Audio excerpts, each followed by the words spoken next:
politics boring again. Make politics boring again. Make politics boring again. Make politics boring again. Hello and welcome to another episode of Make Politics Boring Again. This week I'll be answering another 5 questions that have been sent in by you, the listeners. And if you want to send in a question for a future episode, you can get in touch through TikTok, Instagram, you can leave it in the Spotify comments, and you can send it through YouTube as well if you like. So there's quite a few ways to get in touch, and you can find us on all of those platforms at Make Politics Boring Again. Now for the first question of this episode. Is Trump building a state-run media empire? So that's a good question because it does certainly look that way at the moment. So last month, Donald Trump signed an executive order to dismantle the US Agency for Global Media, the US AGM. So that's the agency that funded Voice of America and Radio Free Europe. These radio and TV stations were unknown to quite a lot of people, at least in the West, but they were responsible for reporting the news in countries that America considered to be their enemies, like Iran, China, and Russia. But as well as reporting the news, they were also responsible for pushing pro-America messaging that promoted American foreign policy and neoliberal economic policies. So, for example, they framed free trade as a form of freedom, and American military action was sold to the listeners in these countries as promoting democracy. These stations were never intended to be neutral in their messaging. They were always intended to promote American interests. So aside from the TV and radio stations, the US AGM also funded the Open Technology Fund, the OTF, and the function of that fund was different because they were more involved in things like internet freedom and funding tools that helped people living under oppressive regimes to access blocked content. So tools like the Signal messaging app, which you might have heard of, and the Tor browser, which is often used to access the dark web. So Trump is trying to dismantle the US AGM, but it's not because he's against propaganda, it's just because these organisations don't answer directly to him. They were publicly funded, so they had editorial rules to follow and they could be held accountable by the public. Trump isn't going to reform these organisations. He wants to gut them completely and replace them with something else that can be run privately, either by him and his companies or contractors. Because once it's private, it won't be accountable to the public or Congress, and it will only be aligned with him, which is the key point. His attempt to dismantle the organisation is already being resisted though, because, for example, the Open Technology Fund sued immediately and argued that their funding had already been approved by Congress, so the Department of Justice let them keep the money. But Voice of America and Radio Free Europe weren't so lucky because their staff are now being laid off and their future is uncertain at the moment. But let's look at the bigger picture, because this is just one element of the media empire that Trump is aggressively expanding right now. His social network, Truth Social, has been live for a couple of years now, and it's basically just Trump's version of Twitter where he can say whatever bullshit he wants. It also acts as a handy data farm for him because it collects user data like your contacts, your browsing history, and your location, which can then be used to target you with content and track what you do online. Then there's Truth Plus, which is his streaming platform that's aimed at creators who have been banned elsewhere. It's already available on smart TVs across America, and it isn't dependent on outside infrastructure like Amazon Web Services, because his team built the content delivery network with private servers, which means that there's no risk of being deplatformed, and whoever is accepted onto the platform is protected as long as you're one of Trump's chosen ones and you continue to broadcast his message. Trump has also moved into digital finance recently with Truth.fi, which is an investment platform he's made in partnership with Crypto.com, where they provide the back end of the site and he just puts his brand over the top of it. His platform offers bundles of stocks that have been curated by his people based on sectors that Trump wants to promote, like oil companies, US manufacturing companies, and crypto firms. He also launched his own meme coin, his own cryptocurrency, earlier this year, and most of the supply is owned by him and his companies, so when the price rises, he profits directly. But the coin doesn't actually do anything useful. It doesn't have any practical function right now. So it's not like Bitcoin where you can buy things with it. At the moment, it just exists so his followers can buy into his brand and feel like they're investing in Trump, regardless of whether they actually have any interest in crypto. The big question is, why is he making these moves into finance? It's about control. If his investment platform takes off, he can use it to support companies that back him by directing his followers to invest in their stocks on the platform. Then he can use that leverage to keep those companies in line and threaten to kick them off the platform if they go off message or don't do as he says in trade negotiations. It also creates a built-in user base for startups, but only if they play by his rules. So Trump is essentially converting belief into investment and loyalty into profit, and all of it will flow directly to him.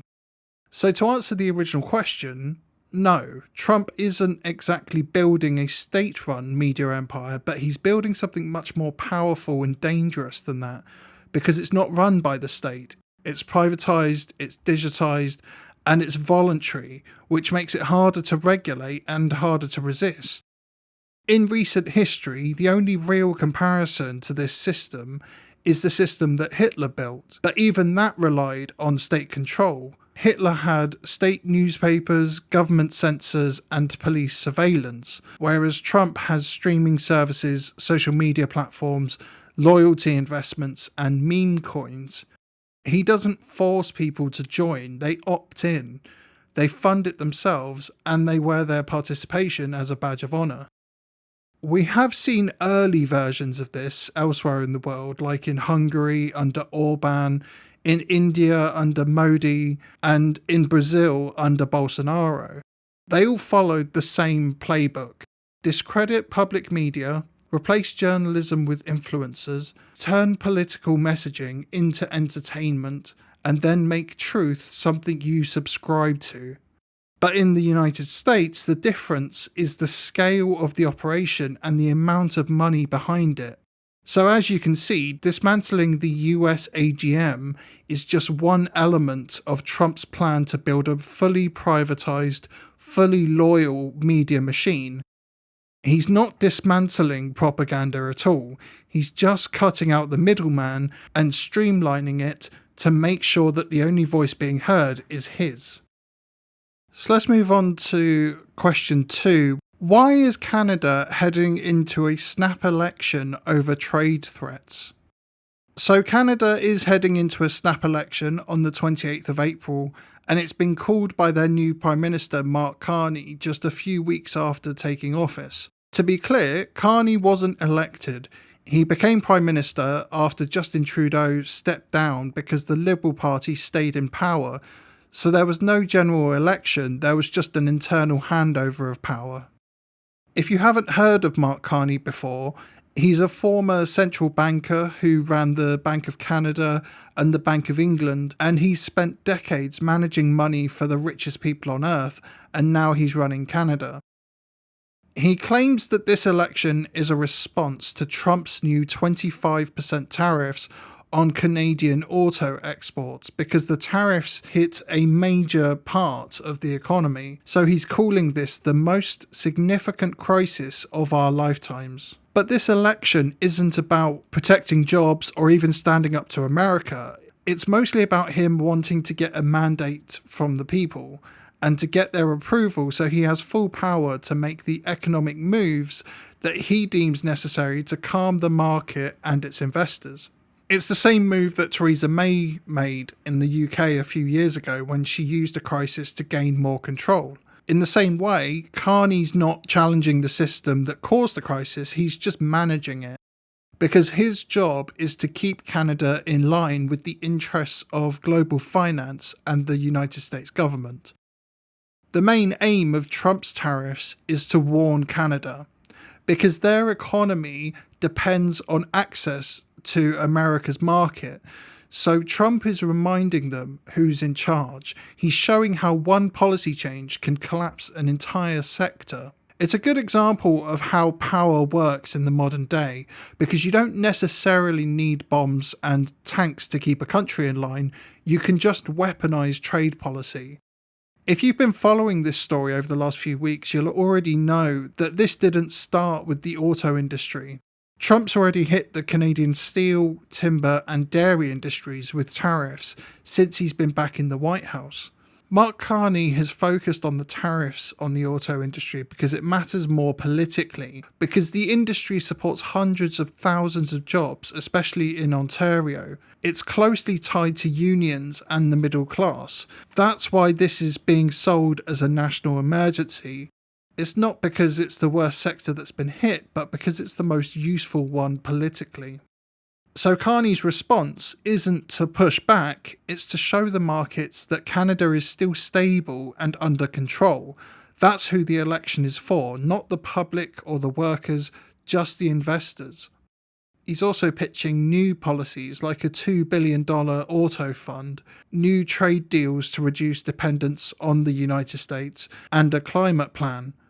But unfortunately, the auto fund will go straight to manufacturers, not the workers, and the trade deals will simply shift Canada's dependence to other powerful countries. The climate plan doesn't tax the corporations doing the most damage either. It just asks consumers to make better choices. So what he's doing is just protecting the market instead of challenging it. Basically, he's doing the same thing that he's always done, which is managing crises for the people who already hold power and keeping the system running while pretending something's changing. This election is just about protecting the system. Trump created a crisis, and Carney's job is to keep things running for the wealthy elites. Canada isn't steering the ship. It can only react to the demands of global capital. The working class will be allowed to vote, but the real direction of the country won't be up for debate. Nothing about this election changes who holds power or how the economy works. It just installs another manager to keep it all going. Question 3 is, are the world's biggest companies collapsing on purpose? Well, right now, some of the biggest companies in North America and Europe are collapsing. They're laying off thousands of workers, filing for bankruptcy, or quietly shutting down entire divisions. Most of them are blaming the economy or changes in consumer behaviour after COVID, but a lot of these collapses aren't happening by mistake. They're part of the business model. Many of these companies are run by private equity firms and hedge funds, and they're not running companies to grow them, they're just running them to extract money. They buy a business, usually using debt, then they slash jobs, sell assets, squeeze the company's profits, and leave the corpse behind. When the company falls apart, that's not considered a failure, that's just part of the plan. A good example of this is Toys R Us.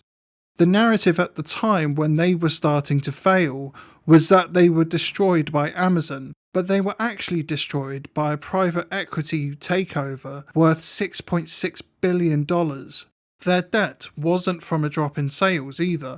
It was from the deal itself, so the company had to pay back their investors instead of reinvesting in stores. As a result of this, 30,000 workers lost their jobs, while the investors walked away with their profits. Vice Media is another example. Once upon a time, they were seen as the future of digital journalism, and they were valued at $6 billion, but they collapsed in 2023 after years of hype driven by venture capital money that inflated their worth way beyond reality. The goal of their investors in doing this wasn't to build a real newsroom, it was just to cash out. By the end of it, many freelancers were never paid because the money was already gone. Bed Bath & Beyond followed the same path. Investors pushed for stock buybacks instead of fixing the business. They cut it to pieces and left when the damage was done. Once again, the workers paid the price. This is the reality of late capitalism. Big companies don't exist to make things or serve people anymore. They simply exist to be stripped for parts, and this is usually sold as restructuring or efficiency. But the goal is always to extract as much cash as possible, then walk away. So, are the world's biggest companies collapsing on purpose? In many cases, yes, but not because of natural failures or bad luck. A handful of financial elites are actively collapsing these companies through deliberate strategies like asset stripping, debt loading, stock buybacks, and short-term profit extraction. And it's the same players who keep showing up. Asset managers, fund executives, and consultants who bounce around between Wall Street, Silicon Valley, and the government. They're not building anything, they're just cashing out. And they don't care if the company dies as long as investors get paid. So no, these companies aren't just collapsing. They're being collapsed on purpose because under capitalism, destruction is more profitable than keeping something alive. We're going to take a short break now, and when we come back, I'll be answering the final 2 questions of this episode. Don't forget that if you want to submit your own question, you can get in touch through Instagram, TikTok, YouTube, and Spotify at Make Politics Boring Again. Please hold and we'll answer your call as soon as possible.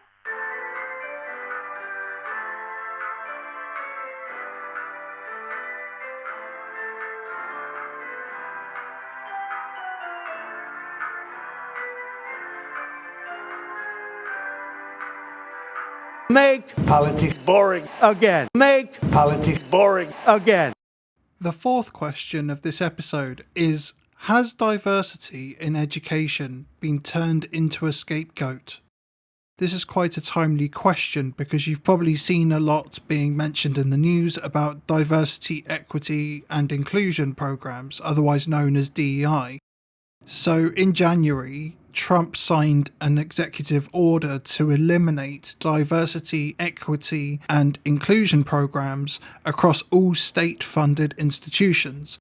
Schools and universities were given 2 weeks to shut them down or risk losing all federal money. The Department of Education followed up by dissolving DEI councils and reversing any guidance that had previously been put out.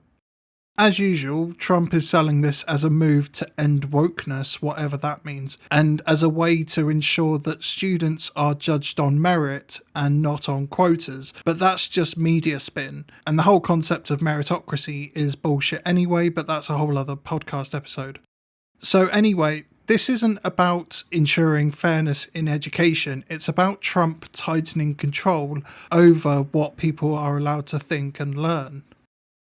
DEI programs have always been limited. They were never a threat to power. They were tolerated by the state because they gave the illusion of progress without having to tackle the wider issue of wealth inequality and how it leads to significant differences in education.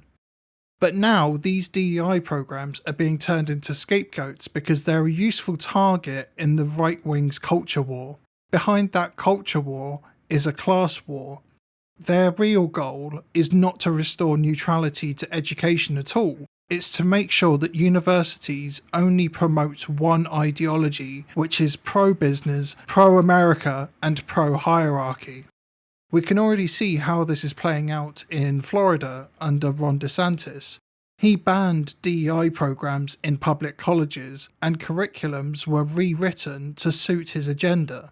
The goal was to turn colleges into factories for conservative values like supporting capitalism and nationalism. It's about indoctrination, not education. Across the country, there's wealthy donors shaping these university agendas. Business schools are constantly flooded with corporate cash, so they only promote capitalism. And any professors who speak out, especially against capitalism, racism, or empire, face funding cuts and smear campaigns, so they're much easier to silence. Universities are one of the last places where people can question the system, and that's why they're being targeted. Trump and his allies don't want education to spark curiosity or critique. They just want it to train obedience. So removing DEI programs from schools and universities means that the only narrative being taught is one where white, capitalist, nationalist values are the default and they're treated as common sense. Everything else becomes radical or dangerous, and people who question the narrative will be seen as dissidents or, even worse, terrorists. Trump wants to control the next generation's worldview by controlling what they learn and how they think. It's not about removing bias, it's about the ruling class determining the truth. He wants to make sure that tomorrow's citizens are just as obedient, just as patriotic, and just as profitable as the system needs them to be. The final question of this episode has been sent in by Carol in Dorset, and she asks, with rising economic and climate issues, should people start saving vegetable seeds to protect against food shortages? So food prices are rising, I think that's pretty clear by now, and climate disasters are hitting harder and more often. More people are starting to ask the basic question, should we be saving seeds? Not as a hobby, but as a way to stay fed when the system inevitably breaks down. The short answer is yes, definitely. But unfortunately it's not quite that simple, and the reason why is power. So most people don't realise this, but the global seed supply is controlled by just a handful of massive corporations, namely Bayer, Corteva and Syngenta. These corporations don't just sell seeds, they patent them, they lock farmers into contracts, and they engineer crops that only work with their own fertilisers and chemicals, so once you're in their ecosystem you can't get out. The ability to grow food is slowly being turned into private property. Seed saving is something that humans have done forever, but it's not being restricted by intellectual property law. In the UK, it's not illegal to save seeds for yourself, but if you try to sell or even swap unapproved varieties, you are breaking the law. The seed has to be on the government's approved list or you can't legally trade it. That means a handful of corporations decide which seeds are legal and the rest quietly disappear. Most people don't realise it, but even here in Britain, our food system is being locked down one seed at a time. As the climate crisis gets worse, these same corporations are offering so-called solutions in the form of climate-resilient seeds and drought-tolerant crops, but they're just selling you the fix to a crisis that they caused. The working class, like farmers, workers and urban communities, are being pushed into total dependence on a corporate-controlled food pipeline that can break without warning. We saw it during COVID. There was food, but shelves went empty because the distribution networks collapsed as more workers got sick. The same could happen again with a flood, a drought, or war. Under capitalism, food scarcity isn't an error, it's a feature of the system because it can be used as political leverage over the people. And that's exactly why seed saving matters. It's not just about being eco-friendly, it's about not being trapped in the system. If you save open-pollinated or heirloom seeds that reproduce naturally and can be replanted, you don't need permission from a corporation to plant your next crop.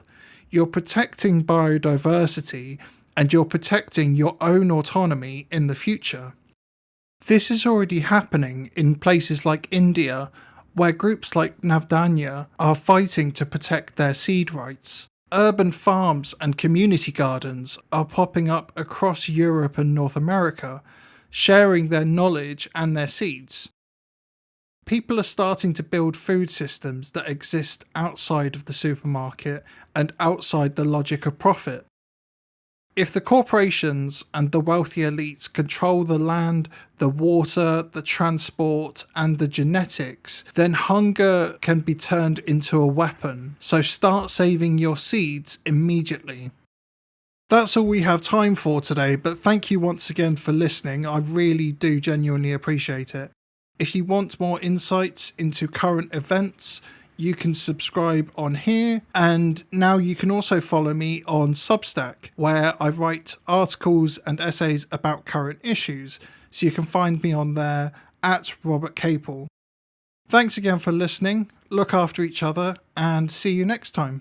Make politics boring again. Make politics boring again. Make politics boring again. Make politics